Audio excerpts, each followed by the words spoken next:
Welcome to the Third Row Tesla podcast. This is Safin Praval. Today we have two very special guests, and we're going to be covering SpaceX and Tesla. So kind of like the intersection between the technologies and the companies. Really excited about today's episode, so hope you guys like it.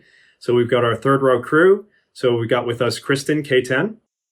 Boom. Yeah, Omar's missing today, so thanks for representing. And then we got Galileo Russell from Hyperchange. What up, third row? What up, Gally? And then we got Viv, Falcon Heavy. Hey, guys. Hey. And then our two special guests, we're super excited. So we've got Austin Barnard. How you doing, Austin? Pretty good. How about you guys? Very good, man. And then we've got Tim Dodd, Everyday Astronaut. How you doing, Tim? I'm fantastic. How are you guys? Oh, man, it's so great to have you on here. So, I hope you don't mind going after Elon and Sandy, because that was our last episode. So, small shoes to fill there. Yeah, we'll see. Oh, man, that was a good one, though. It was really Dude, cool. I'm glad you enjoyed it. Yeah, it was super fun as well. Very serendipitous. So, just kind of starting off the conversation, how'd you guys both get involved in SpaceX? Maybe Tim wants to start there.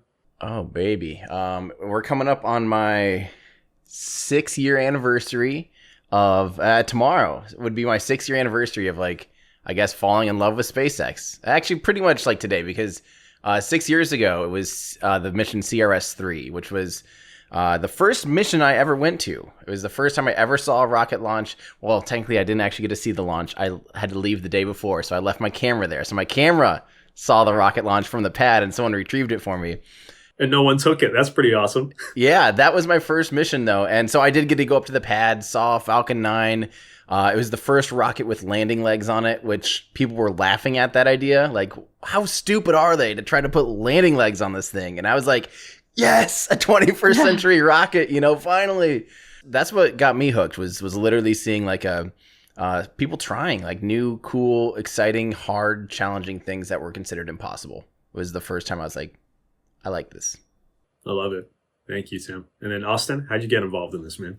I always like watching YouTube videos. It's not as fascinating as Tim's, but I don't know. I grew up in a small town, and just I've always liked space, and I always watch these space motivational videos, and I just be like, oh, space motivation. That's how I just type in a search bar, and the YouTube algorithm will just be popping out these different, most of the time it would be Carl Sagan videos, sometimes it would be Neil deGrasse Tyson, Bill Nye, just everyone just talking about space. You got a really awesome thing on your wall, though. You got to tell us about that. Oh, yeah, so you can barely see it, but right here, the Rio Grande Valley, we have a Comic-Con. It's it happens in a city kind of by Brownsville called McAllen, and about 3 years before Leonard Malinois passed away, he came down here with William Shatner, and they basically just repped old Trekkie. And I have one of the original badges, the ones that go on your chest, and I guess the telecom, and it has the official thing on the back. It says this was used in the official Star Trek show, and it's signed by William Shatner and Leonard Malinois.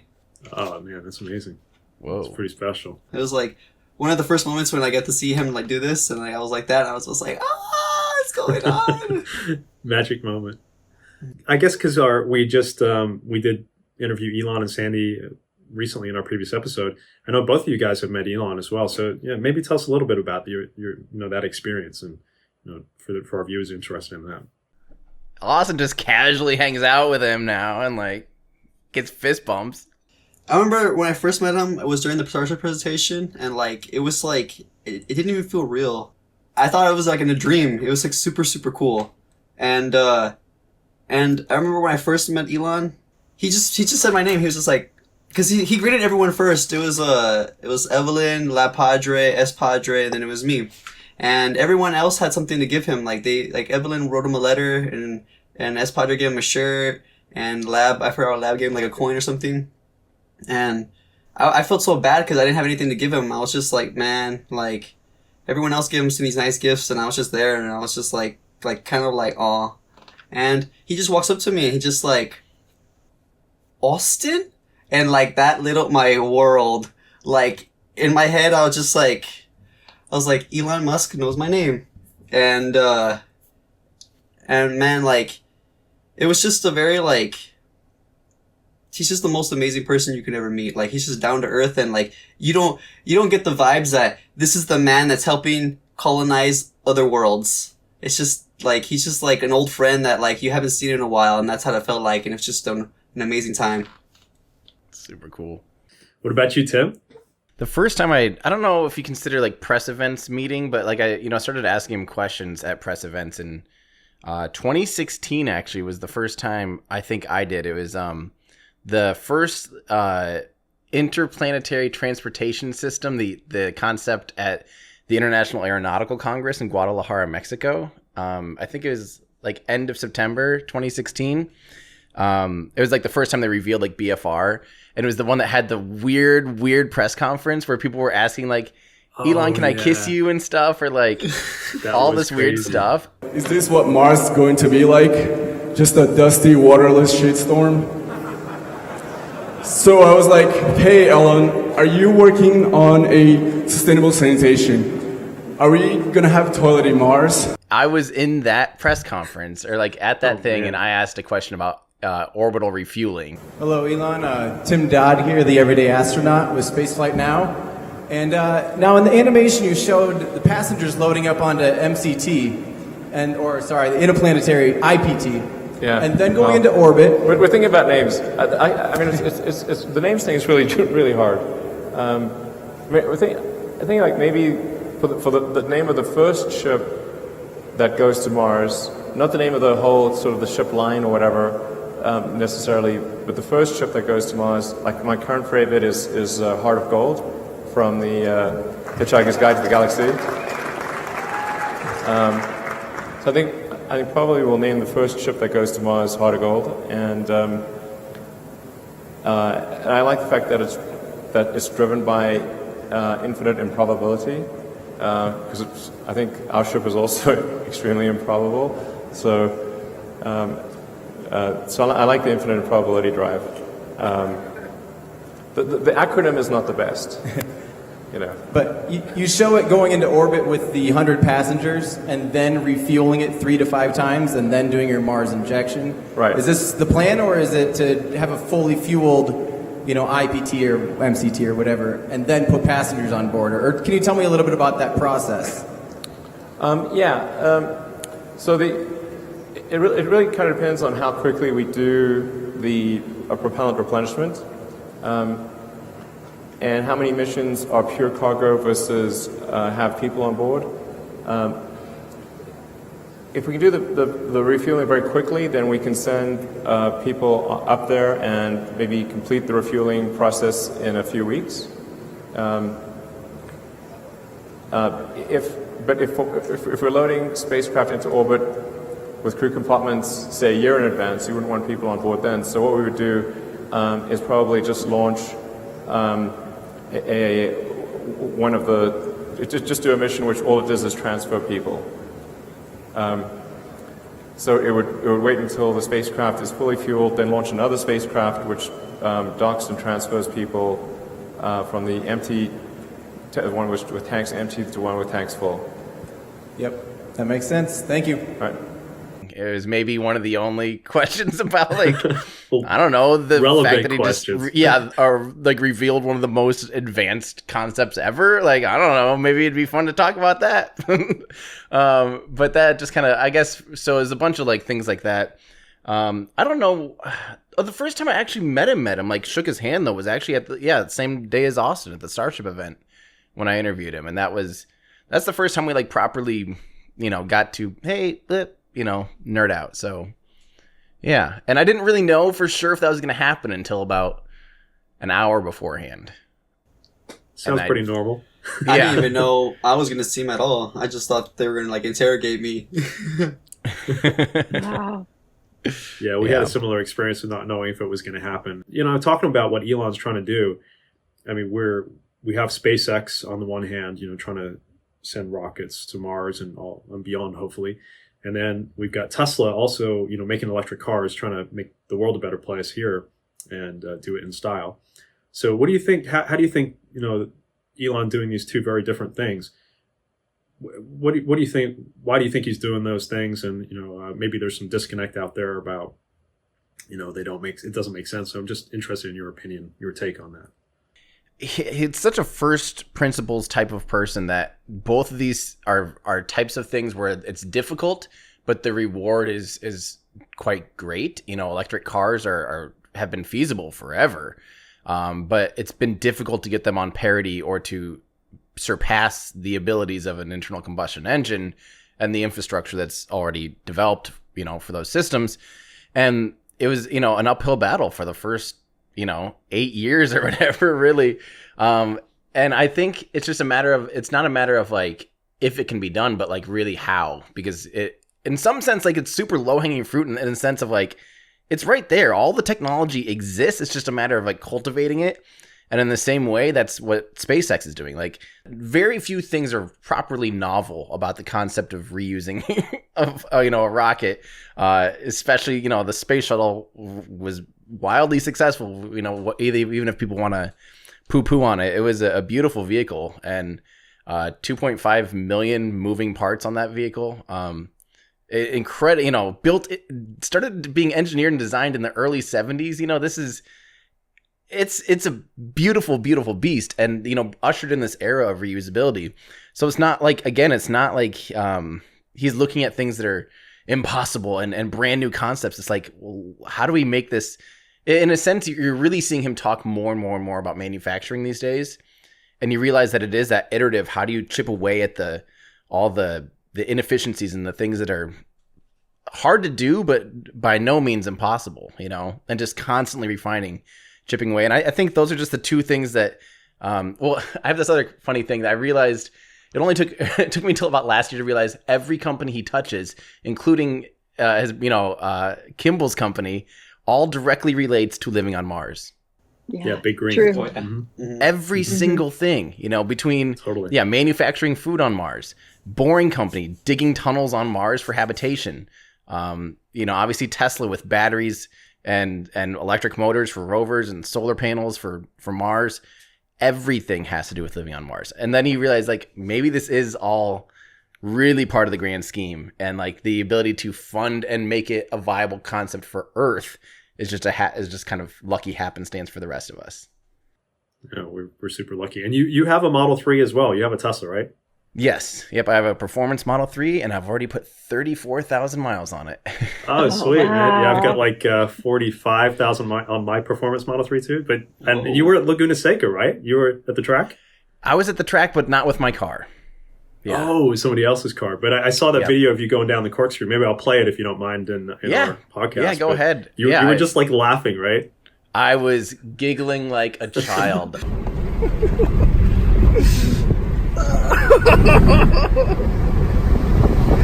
Yes.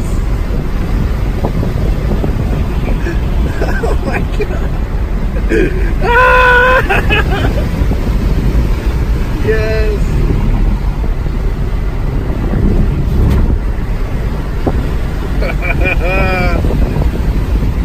I don't even remember who he was. Just some guy was familiar with me and was like, "Hey, you want to ride in the car?" I'm like, "Yes." And it was absolutely incredible. Question. Yeah, it was so crazy. That was an absolute hoot. And I have the performance minus or the stealth performance, with the aero rims. Cool, with the 18-inch wheels, yeah. Yep. And those tires on the proper performance Model 3, are they the Michelin Pilot Sports or Yeah. Well, they have the new track package now, which is the Pilot Sport, the Cup 2s, which are really sticky. yeah. But on the original, they were just, I think, PS4 or something. I can't remember. They're both Michelin stuff. It super sticky. Almost hurt though how hard that car can just hold through the corners like crazy. I'd never really. It's amazing. Yeah. Yeah, it was fun.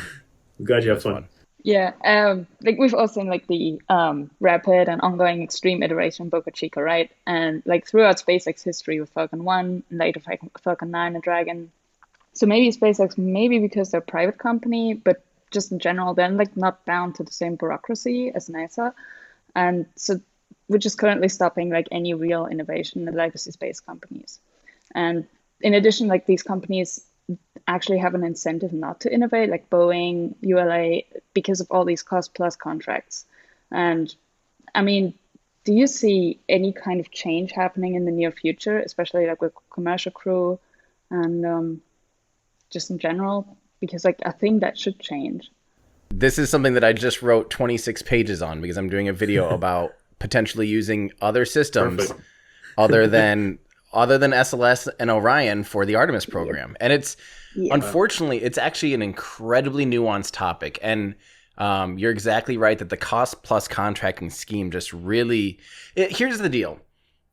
In not recent history, in too recent history, something like a mega super heavy lift launch vehicle, a vehicle capable of more than 50 metric tons to orbit, was definitely considered high risk, and something that would require an insanely stable funding for years in order to really get it out the door. And so that's the operation that NASA is kind of required to work with. NASA inherently through that can't take the risks of saying, hey, let's if you had approached NASA in 2011 with Starship, like I say in the video, it's it'd be like trying to talk to like a horse salesman in 1910 trying to sell them a jumbo jet when they're trying to buy a horse carriage. You know, like it's just not like they just wouldn't even know what you're talking about, really. Not quite that sense. Obviously, NASA would understand the concept, but it'd be so high risk of so many things that it's like we can't do that. And you look at how they design and iterate a vehicle like SLS, it's through stringent and pre-designed things to the point where like they can't make a mistake in their designs because they have to send out to dozens of contractors highly detailed blueprints of the vehicle. So it has to be completely solved on paper before it reaches the launch pad. You know, it has to be solved on paper before it reaches the contractors. And that's incredibly different compared to the agility that SpaceX has. And that's kind of the key to what we're seeing in Starship is like, they're so blank slate that we're literally seeing them build a factory around a rocket. Like, you can't do that normally. Like, that's not fair almost. Like, you know, and it's just game changing. And it's not NASA's fault for operating in that. It's not even, I'm going to say it's not even Boeing and the contractor's fault. Aerojet Rocketdyne, Aerojet, Northrop Grumman, all these other companies that are involved in SLS and Orion and Lockheed Martin, it's not their fault. And they're just playing the system that's in place. And it was a safe, conservative system to be able to get a moon vehicle, a moon-capable launch system safely, like within a certain time frame. And I know it's really, really, really frustrating. But at the same time, you almost have to compare that to the budget will be similar to the budget of the space shuttle. So to me, like I see that already as a big improvement. Even though SLS and Orion is horrendously expensive, horrendously behind schedule, the fact that they're able to get humans back to the moon a lot safer than the Apollo era for a lot more extended periods of time on this roughly the same budget as running the space shuttle program, I see that as a win personally. Now Starship isn't even in that same game. Like if NASA's playing, original Mario Brothers, then like SpaceX is 40 years in the future, it's like it's just not even the same boat really. But it's just this weird, like it's kind of this weird converging point where we are happening to see these two systems kind of go online at roughly the same time. Like that it's kind of going to be this like ironic thing because I don't think anyone would have pictured that NASA's next rocket to the moon would be built 50 years after the Saturn V. I think most people would have saw it coming within a decade, saw it coming within 2 or 3 decades. 50 years later, like that's just sad. And the fact that it happens to be going online at the same time that the commercial industry is like absolutely skyrocketing and able to do leaps and bounds of technology in a time frame, like it's just going to be it's just something ironic, frankly. It's what Elon said too, that if you told anyone back then that in 2020 we would not have a base on the moon, they would just like laugh at you and they would be like, what the fuck? Like, why? Yeah, you'd probably get punched is what he said. yeah, exactly. So yeah, I'm curious if you guys... I mean, it went from like Nixon and the Apollo program to like the Cold War forever. And then all the way up to Iraq where we were making like the bunker bombs and we weren't making much else but things like that. Like, I don't know. It was interesting. Well, and even the space shuttle had a very inherent reason for its design. Like its design criteria is literally based around military requirements. It would have been a very different vehicle if its sole purpose was true reusability and truly to build, say, a space station. If if it had no hand in military. There's still a lot of things the space shuttle did that we don't know about. And its wings are basically the exact shape, so it was designed to be able to do polar orbits. There's actually a launch pad out in Vandenberg Air Force Base, Slick 6E, I think, or 4E, 6E, which is where the Delta 4 Heavy launches from in Vandenberg. That was going to have a space. They even have a space shuttle, pictures of space shuttles out there in Vandenberg, and it is gorgeous. It was only a mock-up. It was the Enterprise with a full stack sitting there. But seeing a space shuttle in the hills of Vandenberg is like the most beautiful image you'll ever see in your life. And if the Challenger disaster hadn't happened, we would have likely seen humans going in polar orbit using a space shuttle, and almost probably entirely for military purposes. Wow. So, yeah, it's just a different system, you know? And it's crazy, like, building on this whole, like, nothing had been done in 50 years. Like, I'm curious if you guys, you know, Tim, I know you're like a space industry, like you've studied this, you're kind of an OG. Like, how dead was the innovation before SpaceX, you know, sort of revived this entire industry and everything? Because I feel like it was such a, like, just kind of like, this might work, like, who knows? And now fast forward to today, and like, they're almost a pseudo government entity with how important they are. They're like doing the work that we thought NASA should have done by now. So I'm curious if you could just, like, at a high level, for those of us who don't know too much about like all this history, like, how much has SpaceX really changed the game and elevated this whole discussion? Because it seems like they're creating this whole new industry, like a new wave of the space race has kind of been created with SpaceX. Yeah. Again, I want to make it clear that NASA, it tends to be public perception that it's like NASA versus SpaceX, and that'd be like, in my opinion, that'd be like saying that a soccer team, it's a soccer team versus FIFA, you know, or like the Chicago Bulls versus the NBA. Like, you know, you're not comparing the same things. NASA is an organization. The thing is, NASA shouldn't be building rockets, in my opinion. That's a huge thing. But they had to in a time when it was just physically necessary. Before, it was like this thing that like some plucky guys could do in Hawthorne, California. You know, it was just basically considered too difficult. You know, these are extremely advanced machines that are riding the very finest lines of what's physically capable using current technology. You know, it's just not something that most people saw coming. Now, the thing is, and again, the rest of the thing is like, there just hasn't been financial incentive to make it any cheaper, really. I mean, there has been strides. It's just been really slow. Like, and for instance, the ULA, the joint venture between Boeing and Lockheed Martin, there was a whole big weird legal thing that started with price gouging and like a potential duopoly. So they forced it into a monopoly. I don't know, this really weird history of ULA.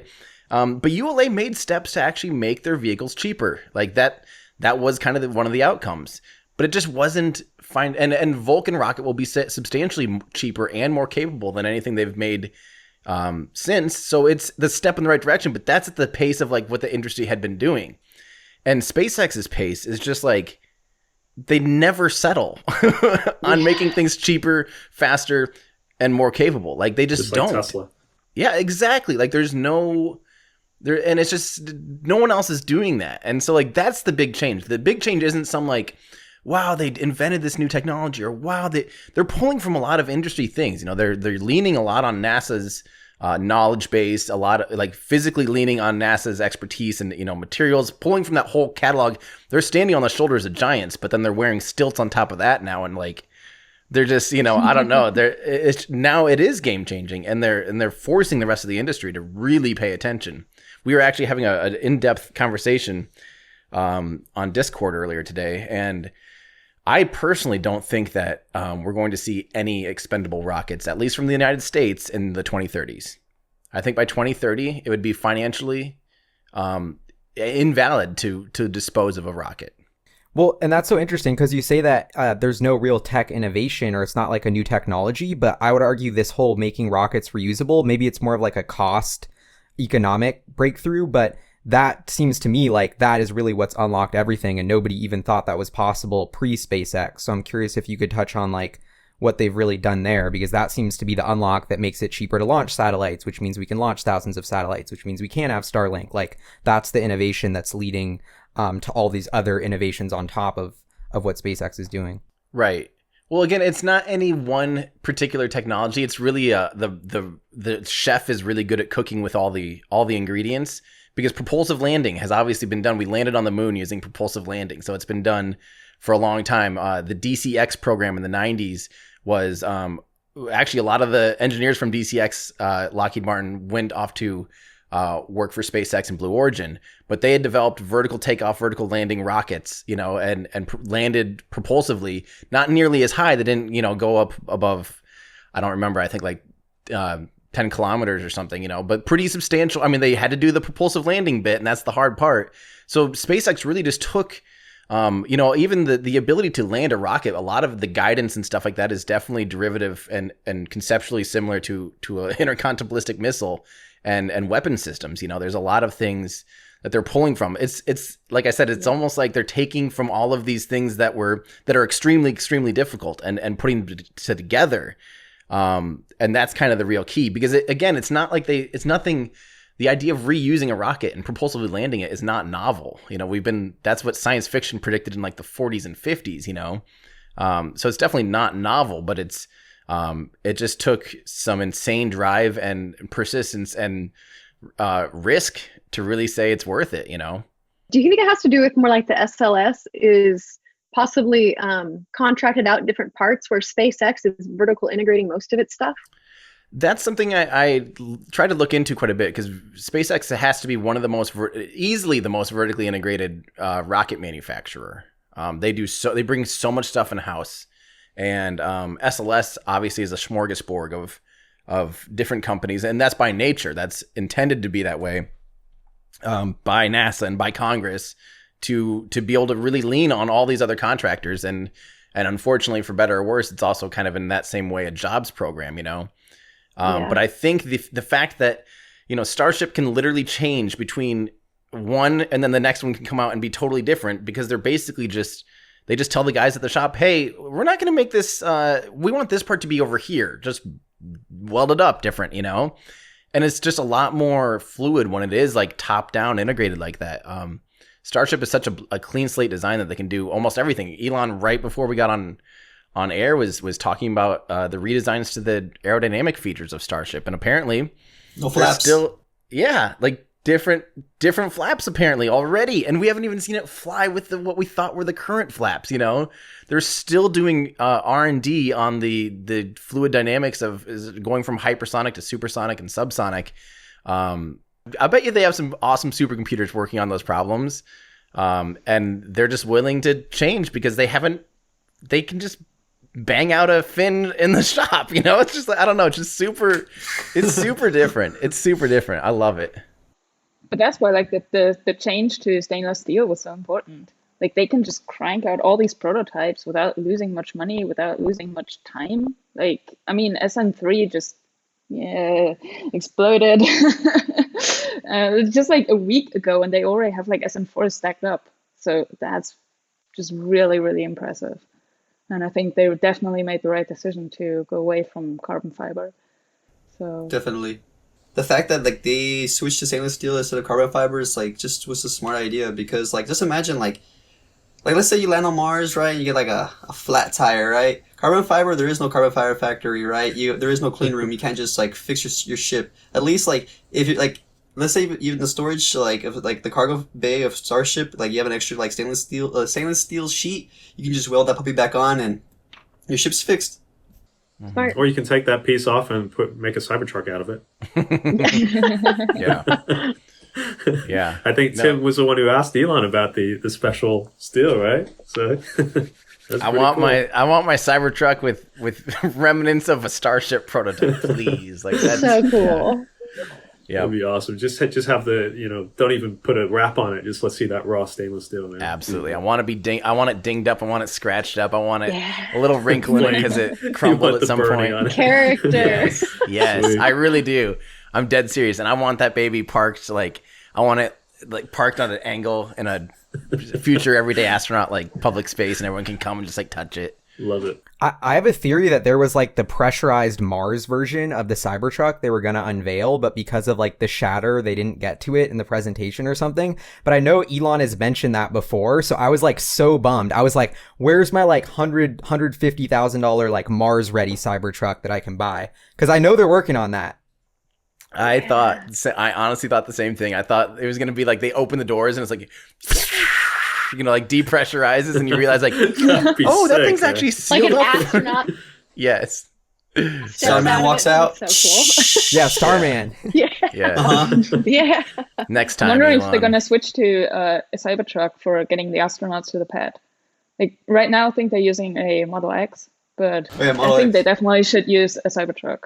Once Yeah. Oh, it yeah. arrives. Oh yeah, definitely. That would probably, knowing NASA though and human crew safety, like they would probably have to recertify a whole subsystem or something to be like, well, now the backpack has to go in this seat, like. Yeah, probably. Because I think the plan was, so yeah, they're using a Model X, and I think they were pushing to try to make it autonomously drive the astronauts from, Wow. the That would thing be out to the sick. pad. But I don't think they haven't got approval for it yet. But I guarantee we'll see that someday.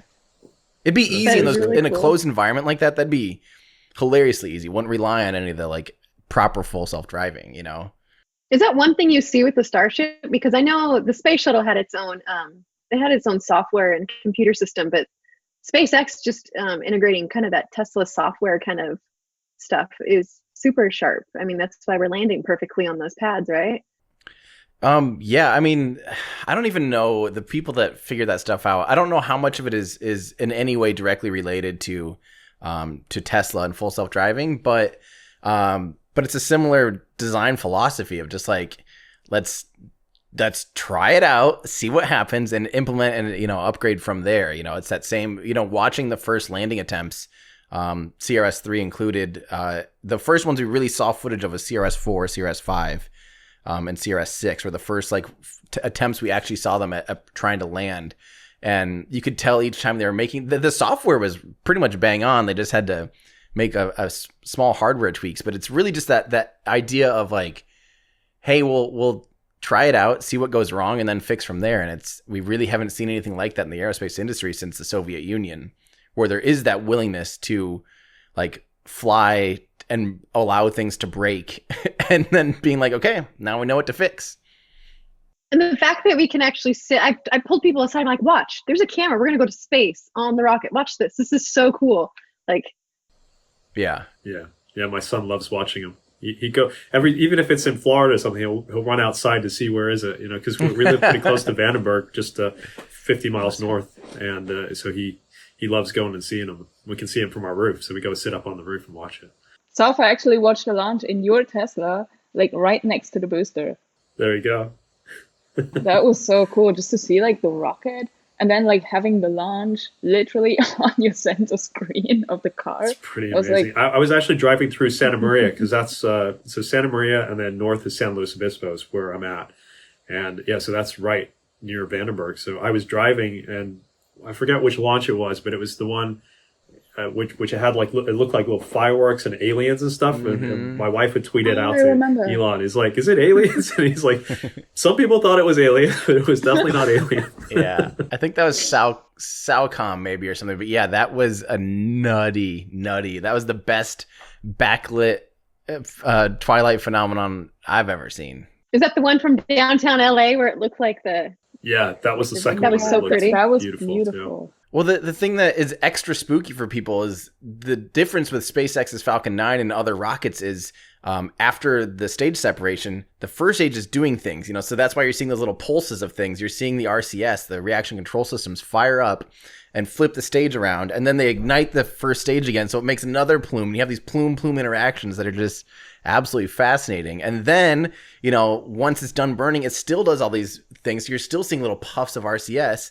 And it's just like, people are like, well, then explain that. It's like, okay, it's really fascinating, actually. Because there's a lot of people that were like, oh, that's clearly a UFO or something or some nuke thing. It's like, guys, just look. Like, I had a guy, of course, I'll get targeted by flat earthers quite often. But I had a guy that sent me a video, and he's like, well, then explain this. And there's this video that was all cut up, and they kept retiming everything to try to make it seem like they were like SpaceX mission control was reacting to things that hadn't happened yet. And they're like, see? And so I'm like, dude, I don't even know where to begin with this. Like you have to at least go to the source, right? Like you can't send me something and say, see, when it's all cut up and like totally misleading. And then they kept interjecting people's videos from the ground. They're like, see, it didn't even go to space. It just went right there. And all this stuff. I'm like, okay. So I was like, dude, I don't even know where to start. He's like, well, you didn't even start. So I'm like, all right. So I literally went second by second. It was like 1 minute, 13 seconds. They say this, but here's what the actual timeline is with links and sources. I spent 2 hours with this moron because he was totally trolling me. And it was so worthless and just a total waste of my time. But, it's just so frustrating that people, like, the other thing was, he was like, well, how do you know the live stream hasn't changed? And I'm like, because I can link to you to my live stream, which had their live stream in it, and I can't change that. You know, like, I can't change my live stream to match, you know what I mean? Like, it went live on the air. So whatever came in, it was ingested, is publicly available now. Like, I couldn't have changed the timeline. So that's as realistic and, like, as healthy of a timestamp that you can accurately rely on, you know, like, it's like, here, let's start here. Let's line those 2 videos up and ta-da, wow, it all makes sense. You can just do your own video when you go up there yourself, man. Just bring it back down to Earth. I would love to bring a flat earther to space. Down here, like, there's a lot of people, like, conspiracy theorists, and, like, I guess, like, I try to, like, you know, like, rep SpaceX a lot. Like, a lot of people like to come at me with, like, flat Earth, or, like, there's one thing that people always come at me with. It's like, the sky is just a giant LCD screen. Everything is like, you ever seen Chicken Little? It's like, that's it. That's how everything is. It's these giant spaceships, and like the government's waiting to like detach their octagon ships and one day invade us all for the one world government. And I'm just like, what? Like, where do y'all get all this stuff? I don't know. What rabbit hole? It's sad. I feel like that's honestly, as far as saving the world and saving our species, like Mars is great, sustainable energy is great, but I'm dead serious. I think one of the biggest flaws we have right now is misinformation, and like unfortunately, like YouTube's amazing, but it also gives voice to people with like absolutely no reason to have a voice. And some of that's great. Like it's a great like democratizer of humanity kind of, but it also like uplifts people that like have no credentials or no, I'm kind of included in that boat. So I have to be careful because I really technically have no credentials, but at the same time, like, I don't know, people lack enough of the critical thinking to really like weed it out for themselves. It's not science. It's just opinion or something. And it divides us. Thing is, Tim, you put sources in your videos. That's true. I do put sources in my videos. Conspiracy theories don't do that. That's the one thing. The one thing I always look at a video is there sources in this video? No, because like it's the first thing they teach you in college. You have to cite your sources, right? And if you don't, that's plagiarism. And then if you don't, like if you go to class and you write an essay and you just like cite nothing, they're gonna be like, "What is this?" Yeah, exactly. It's like really basic stuff, really. It's crazy for Starlink. I've heard a lot of, I get a lot of messages about like, isn't this gonna like cause cancer, or, you know, the waves coming from the, I don't even know how to like start to address this. You know, I mean, if I reply, I'm usually like, well, I think SpaceX thought this through and other companies have satellites and, you know, but it's so like, we're kind of in, you know, like you said, Tim, like I'm not an expert in any of this. So I feel like I'm so out of my depth whenever I make a SpaceX video or anything. I don't even know how to reply to most of these conspiracy theories. Well, the thing that people forget is like we're blasted by so much cosmic radiation, like constantly. The amount of like little bits of radio frequency from a satellite or a 5G, like I'm seeing people burning down 5G cell towers and stuff now. 5G towers, yeah. What is wrong with people, guys? Like that's just light. It's just a wavelength of light, my friends. Like it's so stupid. Yeah. You can talk to a commercial pilot and how much radiation they get just flying up in the. I mean, yeah definitely. Yeah, they get more radiation. They're exposed to more radiation just from flying at high altitudes for long periods of time.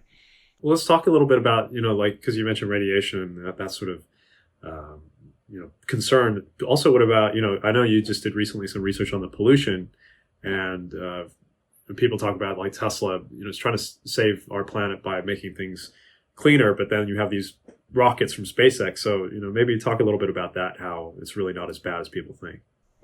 Yeah, I just got that question a lot, you know, or I'll see it under comments of like, how hypocritical is it for Elon to trying to save the world with electric cars and then polluting them with his rockets, like, so I was like, all right, I'll figure this out. And it took 6 months and it took 20 some pages of scripting or whatever. And like hiring a research assistant to like literally go through and run these numbers. And I figured out exactly how much every different type of rocket pollutes. Nice. And figured out exactly like what comes out of the flaming end, because that's like the visible part, and broke it down all the way to like how many times would Starship have to launch per day to even equal the airline industry. And the airline industry is only 2.4% of global CO2 emissions. So if we're going to like, and the answer is hilarious. It's something like thousands of Starship launches a day. And I think by that time, all we'd have to do is reduce car pollution like by 15% globally to match the entire airline industry. 15% improvement. That's nothing. Like that's compared to doubling the amount of flights essentially. Like, one of those things is a lot easier to get to than the other. And yeah, I found out that so far the CO2 offsetting from Tesla has already surpassed every rocket launch ever by a lot, by an order of magnitude or more. That's I don't amazing. remember what it exactly was. Yeah. Every rocket ever, it's crazy. So, and that's already what's even today. crazier, like right now with, this pandemic that we're in, with hardly anyone driving their cars. I think Sam, which I mentioned before, he did another great video, which I included in our previous episode, but Sam Talks Tesla, I believe is his username on Twitter. But yeah, he posted some satellite images of what it looks like now in some of these big cities where it's like hardly any pollution at all. And that's just from like a couple of weeks or a few weeks now of people just not driving as much because they're on lockdown. So, I mean, we can do it as a species. It's just, we kind of have to be forced to. So, but the rockets are certainly not impacting us, just like the, transportation. Exactly. If your concern is pollution, there are so many bigger players. Like, global rocket pollution is 0.0000059% of global CO2 emissions today. Wow. Oh my God. So, like, if your concern is CO2 emissions, like, let's like talk about literally anything else besides rockets. Like rockets are about as bare minimum as it gets. But I do find it interesting that we're going to have this data point though today in history where, we kind of have a normal mean of pollution and air quality. And all of a sudden we're seeing like a sudden random, decrease in it. And it will be a really good A/B point in data to be able to compare like, here's what our planet looks like with this. Here's what our planet looks like from this. And I know this pandemic sucks and I know it's scary, but at the same time, like I think there's going to be it'll be a shifting point in a lot of things that we'll realize in 5 years, like, oh, that changed because of the pandemic. Like, oh, we're working from home more, or, oh, we're doing this, that. A lot of people maybe got interested in electric cars because they could see downtown from their house for the first time, like just all these tangential things will be, I think will spur from this. And it's, like I said, it sucks now, but I think long term it might almost end up being a net benefit. I don't know. Definitely good research there for sure. Mm-hmm. Yeah, thanks for doing that research, man. That's amazing. Yeah, if you watch that the video flopped because apparently no one wants to watch pollution. We'll put a link in. I'm going to. If you watch it, comment and say you were listening to Third Row Podcast. Definitely. And you know what? People have time right now to watch stuff because there's stuff they going do. on. Plenty of time. Exactly. Stop watching Tiger King for the third time and pop on over. So I got to ask the big question about, the nuking Mars and terraforming and all that stuff, but would you ever see yourself living there? Me, no. When are we going to get to Mars? That's kind of because like SpaceX is like, oh, we're going to send stuff there in 4 years. Starlink, is it going to be within a decade? And then Elon is like, I've read these articles. I think it was like a couple weeks ago, a month ago. It's like, I hope we get to Mars before I die or something, kind of like the other side of the spectrum. So I'm curious, like if you guys, you put out so much content and all these super in-depth videos, but I'm just so curious of like, before we even nuke Mars, like how far away, like what's the current status quo of the timeline? Well, I want to hear Austin first about like if he'd live on Mars and where he thinks we're at, because I know Austin's got a different view than me. Yeah, I have a very more optimistic view on everything, and I would totally live on Mars. Like, I know it's basically I've seen Kurzgesagt video about it, and like I've seen every single video. It's just like radiation, all this. It's not a nice place to live, but I don't know. I feel like it's Well, first let me get to start. Like 2024 is when SpaceX says they want to launch the first 2 cargo ships, right? Land and then try to see if they can build a refuel depot. And I don't know if with like 3 starships have already gone completely. Well, 2 of them did. One kind of just collapsed in on itself, so it wasn't really like a weld failure. It was just like a little mistake, right? A little technical error. And so it'd be pretty interesting to see how SNN4 goes. If it goes up and down and it flies, then I'm honestly super pumped for that. I feel like SpaceX can get a Starship into orbit by the end of the year if they keep going at the pace they're going. As for Mars, I would totally live there. I feel like there's this quote I saw from on the Joe Rogan podcast. It was a society grows great when old men plants trees whose shade they shall never sit under. And I don't know, I feel like Mars could be the catalyst for what maybe like, because it's very hard to just like reset everything we do on here on Earth. Like cultures have already been around for so long, and our ideas, like it's just like how we're talking about pollution. Like we can like 5 years from the future, we can look back and be like, oh yeah, the pandemic caused like these pollutions, like, these levels to drop in the like from carbon emissions and just everything. And I just feel like if we can see like the struggles of another civilization out there, and we can just watch them like prosper. Yeah, I know it's gonna be super hard and basically like life and death every single day. It's just a struggle for survival. Through struggling and like pain, there's always perseverance, and I feel like it is possible if with the right minds and the great engineers that's with up to the job. I think that this is a real possibility that we can get to Mars by the end of the decade. I honestly believe in my head that before 2030, we're gonna have the first woman and man on Mars, and then by 2030, colonization might start. Mid 2030s, 2040s for sure. Like where like people like us, like it's gonna be very expensive still, but like Elon did say a million people on Mars by 2050. That's a very, very big number and optimistic, but I believe if there's anyone that can do it, it's Elon, and I believe in him. I think we talked about the Challenger. Yeah, no saying. How it exploded and just how what a blow and setback and I mean, it was a grievance for many people. I mean, I think grade school children watched that in their classrooms. It was live. I remember watching it when I was at school. I think Elon had compared going to Mars similar to a person who summits Everest. Like those people are diehard. They know they're probably going to die at some point summiting. And I know this sounds really harsh, but I think we can't be set back by the fact that, I mean, a rocket's going to explode at some point. People are going to die. We're going to lose people. We're going to lose rockets. And I just hope that we're not set back just because of those things again. I don't know. It's really hard, but if you know what I'm saying. Oh, 100%. It's going to happen.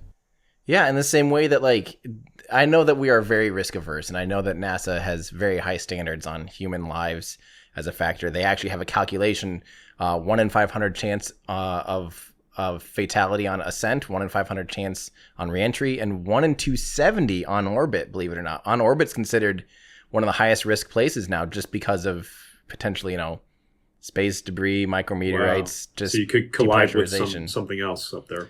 There's small odds of that. Apparently the odds are about 1 in 270, it seems like. But and also just like the long-term survivability of spacecraft is hard.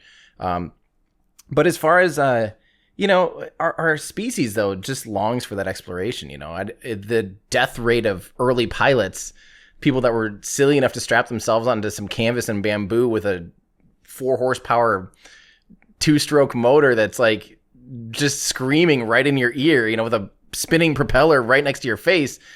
Like they were absolutely bonkers. I guarantee the death rate was very high, but like at the same time, you extrapolate that out into all the hours and the practice and, think about how physically impossible it would have been back then to like actually fly and navigate around and land safely and have it be no big deal. Like the early flights were just horrendously dangerous, and in the same way, like we're still in those phases right now with rockets. They're just, the scary thing is the physics are just a lot less forgiving from a rocket to a plane. Like a plane relies on aerodynamic features like passive things, like it doesn't rely on like so much hardware to really, really, really function, as opposed to a spacecraft. Like you cannot have failure on a spacecraft. It just, it's just not quite the same. So I think there's going to be problems, and I think we will probably see humans probably die on the way to Mars at some point or on Mars at some point, but we see people die on the way to the grocery store in their car. Like, I mean, that doesn't stop them from getting food. It's more dangerous to drive a car than to get in a plane. Yeah, exactly. I think it just comes back to why is it so important, right? And I think that's part of Elon's mission. I mean, I don't know if you heard him say that on our podcast, but he wants to expand consciousness, make us a multi-planetary species, so that if one day maybe people on Earth could actually help us here on Earth. People on Mars could help people on Earth in the future, and vice versa. So. And I think that's with Tesla as well. I mean, it's such an important mission. Like you said, someone could be driving to the grocery store and get in an accident or something. I actually had a dream about this one time where like World War III happened and like everything was basically like just everything was just torn to glass, and like people were coming out of, like their vaults, like their underground like bunkers, and like you see like the sky's covered in ash, and then you see like this fire coming out of the sky, and you see these starships like propulsively landing. It's like for such a long time. Like in my dream it was just like Earth has helped Mars grow, and now Mars is going to come back and help Earth regrow. Dang. Yeah, total possibility, man. That's crazy. The question: to Mars. When does the human get there? Okay. Right now. I know it's like a loose, kind of like idea, but that's like, I feel like that's what nobody gets. Right. It's like everyone's always like, oh, like if you talk to like your friends and say like we're gonna go to Mars in our lifetime, that's when you lose everybody. Right. You know what I mean? Right. But I'm like, I'm like, no, like we're actually like, I'm not joking. Like this isn't like usually I'm saying crazy things and they're not true, but this actually is. Right. And like, No, that's right. You say tons of cool stuff that's true, man. Just takes a while for people to realize, though. That's all. Yeah, to my friends, though. Maybe I lost all cred, but I don't know. But you know what I mean? Like, that's, to me, I feel like that's, like, the big opportunity with what we're all getting. And there's, like, 2 million people watching your, like, nerdy, like, rocket, aerospike, I don't know, heat shield video. And like, I feel like we're waiting to bridge that gap from, like, those 2 million people to, like, the 8 billion other people who are about to wake up and be like, oh, my God, like, we are going to Mars. Like, the scary thing about trying to predict something like this is it's so milestone based. We don't, Starship doesn't go to orbit until it's perfected the belly flop maneuver. Starship doesn't get to the moon until it's perfected in orbit refueling. Starship doesn't get to Mars until someone has perfected in situ resource utilization, perfected all this other thing. And then humans don't get to Mars until we've perfected radiation for that long-term gravity is not as big of an issue to me because we've stayed on, Scott Kelly stayed on the station for almost a year. Yeah, gravity, it's nice to have and it really sucks, but there's ways we're really good at mitigating like bone density loss and things like that nowadays without having artificial gravity or things. But there's still like a lot of this has to happen, then this has to happen, then this has to happen. And it's really hard to predict. But the cool thing is, we're making there's big strides being done today already. So for instance, I know it's real when NASA gets involved in the research, and definitely that's nothing against SpaceX or anything, but then it's just publicly like that's a bookmark for me to be like, oh, this is being funded. Oh, this is actually being studied. Ooh, that's a good sign, So for instance, SpaceX is researching with NASA things like propulsively landing on the moon with a vehicle that's super heavy, because it will make potentially a big crater, or worse, create a debris cloud of orbiting bullets, like when it kicks up the regolith gets kicked up and shot around, might come right back and punch holes in your spacecraft, So that's being studied by NASA and SpaceX. Same with in-orbit refueling of cryogenic propellants has never been done before. And again, it's nothing that's like physically impossible. There's nothing inherently impossible, but it's those unknown unknowns that are so hard to predict, so hard to really know until it's done. And then once you figure it out, it's pretty much a solved thing. But there's just so many of those technologies and so many of those little things that will need to be checkmarked before we actually get humans on board and send them to Mars. And because of those things, the realist in me really, man, I'm somewhere between, I think that people could land on Mars by 2030. Not live on Mars, but the first people to walk on Mars would be like, I don't remember when the Mars transit window, I don't remember if it slips from 2028 to 2029, but I think right around there, because it's every 26 months. So we have to go like, I think by 2020, I think 2028 isn't a window. I think it's actually like early 2029. Don't quote me on that. But anyway, in that launch window, then it's a 3 to 6 month transit. I don't know the exact transit and the exact properties of that, but yeah, I could see us trying to send humans in that window. And again, it relies on a lot of technologies, and the demonstrations of there will be uncrewed starships sent to Mars in the previous window, 26 months before that. And all of those have to check out. Everything has to check out there. The solar farms, the in situ resource utilization, the refueling of those starships, obviously the landing sequence, and it has to do this big, massive aero brake and aero capture. To get to Mars, you have to use the atmosphere to slow you down and get you suborbital and get you to your landing point. And to be able to do that reliably and landing, on your target somewhere that you know is safe to land with a 50-meter tall vehicle, it's like there's a lot of things that have to be proven and done right. And if something goes wrong on that first trial, which I will be shocked if nothing goes wrong, that could likely mean that there will be a full another trial the next window. So even if the first attempt to get starships to Mars is in 2026, that automatically moves it back to like 52 months from that point before I would consider the fact that humans could potentially be on board. So sorry, long answer short, I would love to see it by 2030, and I think it could happen.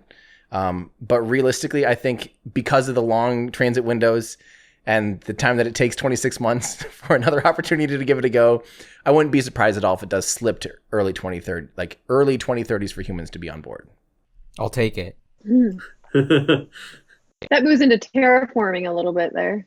You're now way outside of my expertise. I know nothing about planetary science, basically. I mean, The Martian did it. If Matt Damon can do it, I can do it. Exactly. No, but I think as far as that type of stuff, I don't find it very feasible in our lifetime to properly terraform Mars to be where you can just like walk outside and be like, yay, streams, or like go swimming, or like it's a very long ways away from that, or if it's even possible at all. There's problems like low magnetic, there's a very small magnetosphere in Mars, almost non-existent. It doesn't protect from solar wind, so the atmosphere gets stripped away just because of physics. Things that I don't know how to solve, and I'm sure they are solvable by really, really, really smart people, and I'm sure it's being considered, but I think that's a very long-term thing. I think humans living on Mars would be very similar to humans living on the moon in the sense that they would have to be inside of a habitation and or inside of a spacesuit at all times. But do you think there's going to be like these clear domes that we've seen in like renders from SpaceX, or potentially living underground for the first, few years or decades, maybe even? I really hope there'd be domes, because otherwise, like, that'll be really sad. Really, really sad. I do think, I think it'll make a lot of sense to have the primary living to be underground, just for radiation shielding. From what I've read, that seems to be the wisest thing you can do, is just get physical dirt between you and space. It acts as our atmosphere basically does. And other than that, domes, I would love to see, I think you can make glass out of moon regolith, and I'm pretty sure you can make glass out of Mars regolith. It'd be cool to manufacture and make these huge domes, and how important that'd be for humans to see like daylight and stars and stuff. I just feel like you'd go properly insane if you're underground for years on end. So I think that would be extremely vital and important. I mean, what about combustion on the surface then? I mean, I don't know. Never mind. That's why you have electric cars. Just right. Electric motors. Absolutely. Yeah. And solar, right? Yeah. There's virtually no oxygen on the surface of Mars. Its atmosphere is only 1%. It's not a place that's useful for any real combustion without bringing your own oxidizer, really. So yeah, internal combustion engines. Besides, I guess if you consider a rocket engine internal combustion, which I guess it kind of is, but yeah, an electric car is definitely going to be the mode of transport on Mars. Cybertruck. Yep, absolutely. I was just thinking of like making forges, or even making the glass, heating up the glass, or the panels itself, Right. That's going to be interesting. That will be. Have you guys ever read or listened to Artemis by Andy Weir? He's the author of The Martian. That book is phenomenal, because it's basically about like a forge, this whole colony on the moon. and they forge and make like high-end glass up there and stuff. I think they use nuclear to be able to use as a forge. Go. So nuke Mars, but maybe not the poles. I don't know. Small scale first. Yeah, absolutely. My biggest concern, well, not really a concern, it's like a question, I guess. It's who really, like, Elon wants to establish a colony on Mars, right? Does he have to, like, ask for permission to do that? Or, like, because it's like, back then, like, pirates were like, you know, people were just like, oh, land, it's mine now. He's gonna be like, okay, well, now we got Mars, it's time for us to go to the moons of Jupiter or the asteroid belt. And can someone be like, no. No, Space Force. That's, well, and that's actually a good question. Yeah, I don't know if Space Force would be the the dictating force there. The space police, they'd come in their starship and be like, pull over. That'd be awesome. I don't know. That's something that's, again, well outside of space. I know a space lawyer. There's like actual space lawyers, and Really? There was Wow. a recent directive from the presidential administration currently about making sure that, like, kind of like a finders keepers clause almost. I'll say it like in that term, that if you go to the moon, you can use its resources, which in my opinion makes total sense. Like, I'm sorry, if you get your butt to the moon and then you're like, nope, don't touch the dirt. Like, I'm sorry, I'm touching the dirt. Like, you can't tell me Stop you anyway. Yeah, right? exactly. Go ahead. Like, go ahead. Tell me. You come up here. You better not pick up that dirt. Exactly. Does the Outer Space Treaty cover colonization I don't know. or not? I know it. I haven't read it, so Yeah, I know it deals thought more about with or a lot with like hostile territories, basically, or like using it for militarization, you know, using outer space for militarization. But I don't know how deeply that goes into, like, yeah, just like living and claiming land. It's kind of, I think there's a lot of gray area in a lot of it. So yeah, I'm curious. I feel like it's no man land, and like we like to think society has all these structures, but really like it doesn't at the end of the day. And one of my favorite legal quotes is possession is 90% of the law. And so it's like, okay, so if you get to Mars and there's a group of people on Mars, like they're in charge. Like, who cares what people on Earth are saying? Yeah. You know, and I'm pretty sure we're all going to listen to Elon. And on our Third Row podcast, I thought it was so fascinating when he talks about the opportunity to rewrite the legal system. And like that to me is like, I don't know, we've all kind of been born into this system that is so chaotic, from taxes to laws. It doesn't make any sense. Nobody understands it. It's way too complicated. And so I feel like in some ways there's like a reset button on how we organize society and our laws and civilization once we get to Mars. And I hope that, you know, the US or some country doesn't try and monopolize it, instead of having like this opportunity to truly be like a new kind of thing. But I think it's so interesting because I feel like everyone, like, no one wants to ask that question because it feels like a dumb question of like, whose is Mars when we get there? But like, you know, right? It's like what if okay, SpaceX gets there first, and then NASA, like, they stick with SLS and they want to go on their own Orion and they want to land there on Mars, right? Are they gonna like hop on the SpaceX base? And then like, what if China and Russia come too and they get their own, like, hypothetically they figure out a way to get themselves to Mars, right? And they start building their own base. Are they gonna like base share with like SpaceX, or would they be like, we're gonna go way over there and you're gonna be way over there and get off my lawn? I think it's almost want like friends. Yeah. From like a military perspective, I'm like, how strategically important are Blue Origin and SpaceX in terms of technology being developed for the future of the US? If you are thinking it's an arms race where like it gets weaponized, like, you are going to want to nationalize that technology, and that technology has way more value than what it does today if it can actually prove that we can explore Mars and the moon. And what's crazy is I watched the Artemis video of NASA, which is such a dope video. I don't know if like we'll play it, but like, it's such a simple video. And I don't think people realize, like, it's not just Elon and SpaceX. Like, NASA has this video of a plan that's like, nah, we're going to Mars and we're going to, you know? Yeah.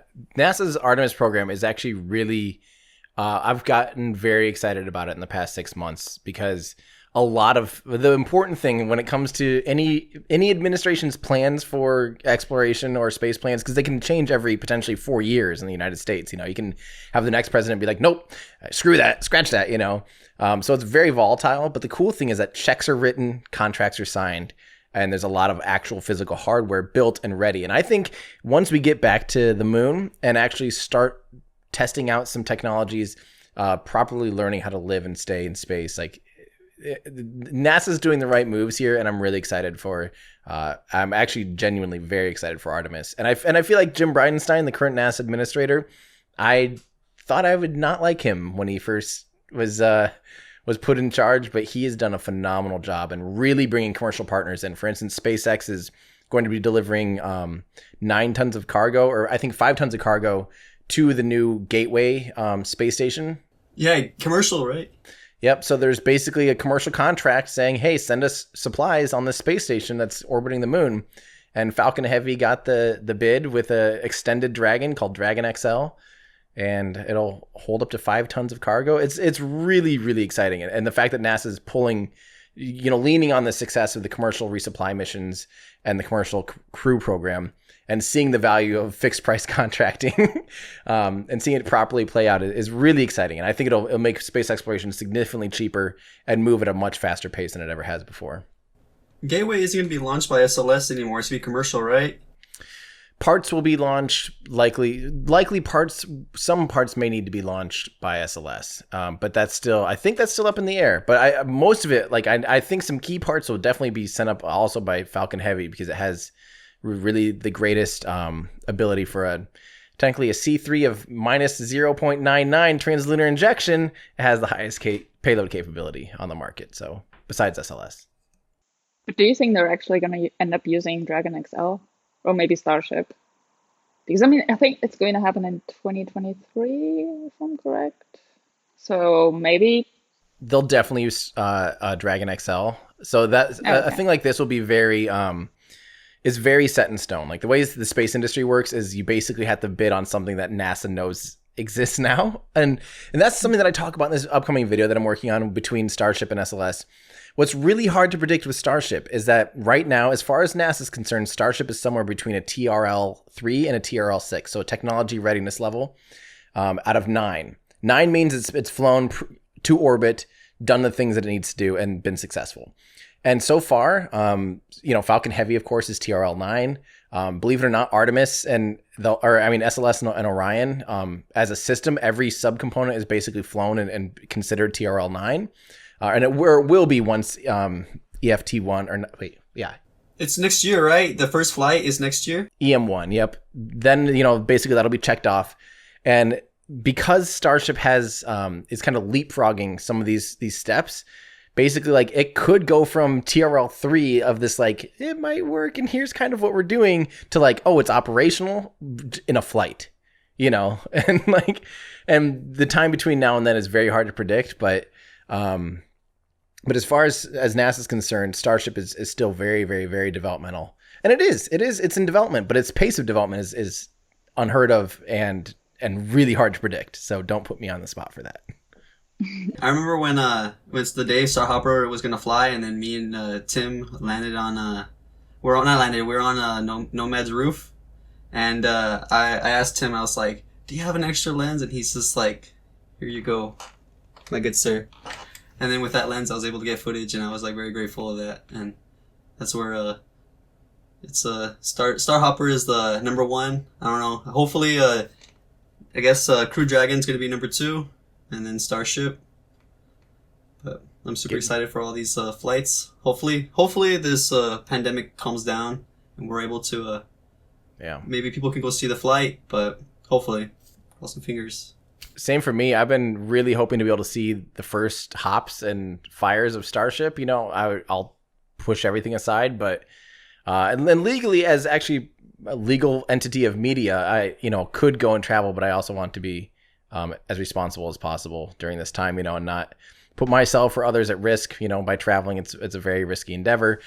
But I really selfishly really hope we start clearing up and checking off some of the, seeing some progress as far as this whole pandemic's concerned. And so it's safe to go down to Florida at the end of May. I'm hoping that it's at least the peak and we're starting to, get safer, because I got to see that. I got to see the first crew get on top of a Falcon 9 like this, it'll be awesome. And I really want to catch the first big hops of Starship too. That 20-kilometer hop will be the most insane thing in the world. So, yeah. I hope you get to see the Crew Dragon live when it goes. I want to, but I think it'll be hard for most people to get to. I hope you get to. I think if you have enough money, we'll just do some crowdsourcing. You guys can do your next podcast with me up on Crew Dragon. Let's do that. Hey, that's a good idea. That would be my first. Oh. Very cool. Yeah. Yeah, let's talk about that.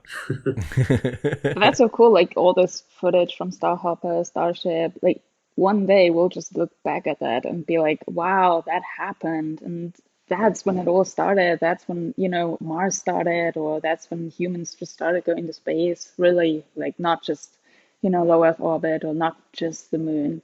And I think it's really going to be historical one day. And so excited to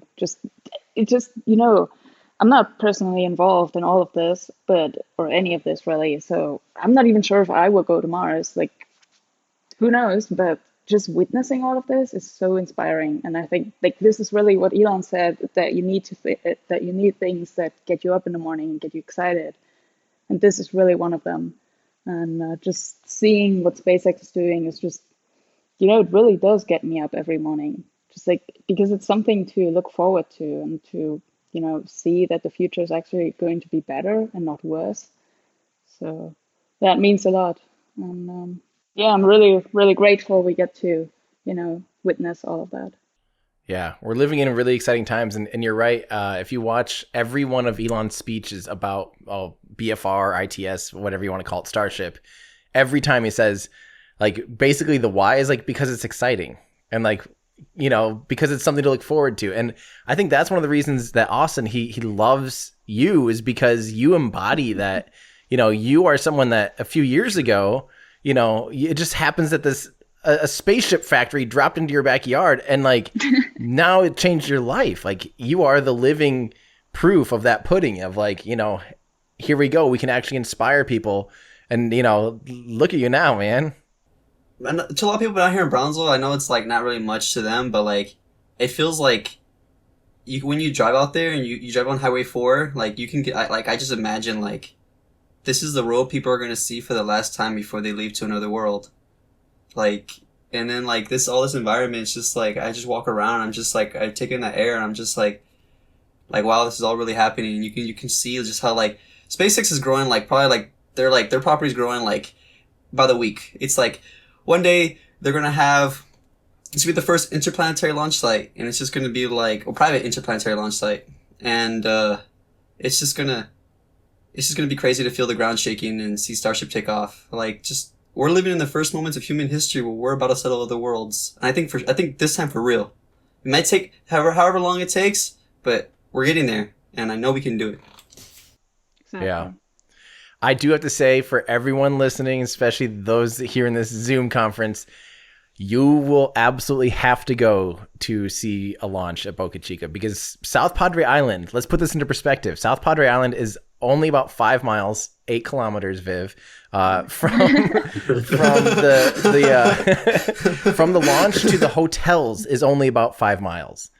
And like Kennedy Space Center, about the closest public building to a launch pad is like still 12 miles or something, like this will be a rocket significantly bigger than the Saturn V, more powerful, probably louder, and you'll be able to public will be able to stand so freaking close to seeing it fly, and it'll be a skyscraper. This thing is going to be, 35-story shiny skyscraper lifting off and flying into space. It'll be the most insane thing. And then it comes back and lands. And then it comes back and lands, and it'll be the most insane thing a human will probably be able to witness. Elon can hook us up with that view there.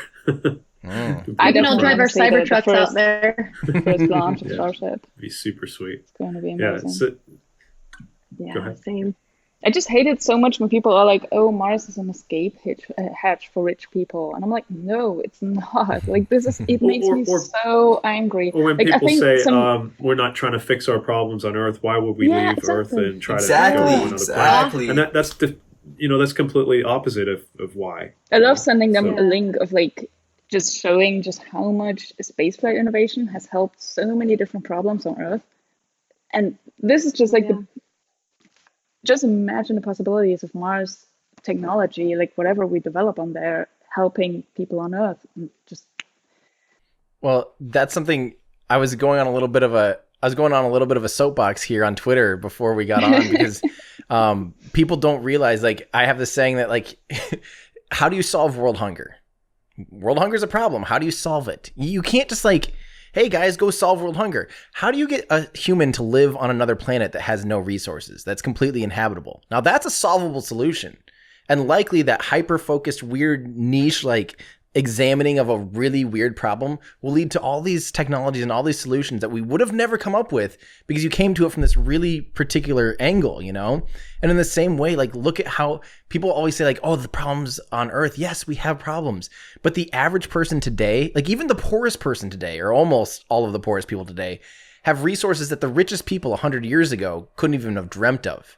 Exactly. You know, some of the most impoverished people still have air conditioning, plumbing, internet, TV, cell phones. You know, the quality of life is substantially better even for some of the most poor people. And like that is going up, you know, with the all ships rise with that tide. And so investing in technology, specifically investing in technology that's really hard to grasp, like spaceflight, I think just literally changes all of us. Another reason I think you guys are also important is that we live in a society based on science and technology where hardly anyone knows anything about science and technology. So I think it's y'all guys' job to ensure that people know what's going on in science and technology, because if no one knows what's going on in science and technology, who's going to decide what future our children are going to have? That's a Carl Sagan quote. Boom. I love it. It's crazy because I feel like we know a secret that like nobody else knows. Like what Viv was saying, like, they're not escaping humanity, we're expanding it. And like this is what I think is going to take over the zeitgeist in the next, 10, 20, 30 years, is like this is going to get people excited. And I can't process why nobody gets it yet, but just like, yeah, it's so exciting and inspiring. I'm like, this is happening whether we like it or not. Maybe it's not 2030, but by 2030 people are going to get it. That's what I'm sure of. Well, the funniest thing to me is when people say like, well, how can they, sorry, we're still going and we've tried to like wrap it, but how can people are always like, there's $20 billion a year for NASA or whatever, it's 26 or something, I don't remember, but something $20 billion, wouldn't that be better spent off in other places? But they forget, like, when you launch a $150 million rocket, you're not putting $150 million into the nose cone of the rocket and shooting it off into space.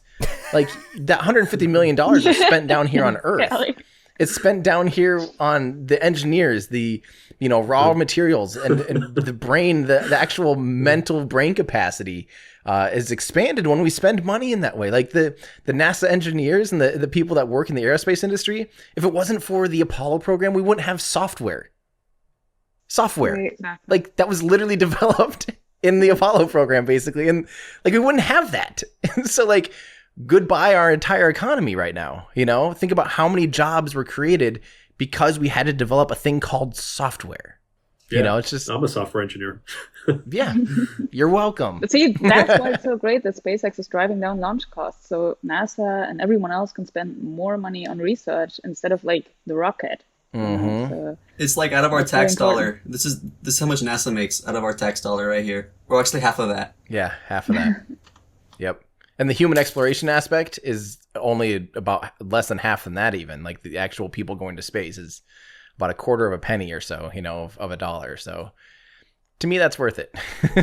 So that's what people tell me. They're like, why do we spend money in space where it's not worth it? And I'm just like, well, like NASA's like budget. Well, since the last time I checked, I could be completely wrong, but I think it's still underneath like the annual military budget. Like NASA's still like from its existence, from like its birth to now, it still hasn't like, because I think like the U.S. for 2020 is like $800 billion. NASA's barely like around $600 billion since its inception. Like as it's got annually like its total funding, because the Apollo program was like $136 billion.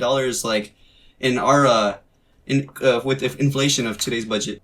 Yeah, it's insane that the funding difference between the defense industry and NASA is like just off the charts. And I wouldn't be surprised, if every dollar ever spent on NASA so far is less money than a single year's budget of defense spending. But there are a lot of crossovers and cross-pollination. But yeah, I would love to see it spent exploring instead of trying to kill each other, personally. One little thing I'm happy about the Space Force existing is now like maybe SpaceX or like NASA can get a little or like any just aerospace company can get a little cut of that defense budget. Like just imagine like what if Starship gets the full on approval rating for a human space flight, right? And Space Force is like, we want to purchase 100 of them off of you.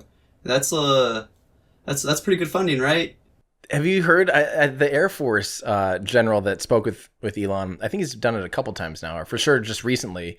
The idea of like if they could get cargo to anywhere in the world within 30 minutes using Starship, like that's game changing. You know, or troops. Like if you needed to have all of a sudden, we have this big thing erupting in somewhere, blah blah blah, land a bunch of starships, and there you go. You're ready to go. Or I think that's pretty crazy, and that is a real potential possibility.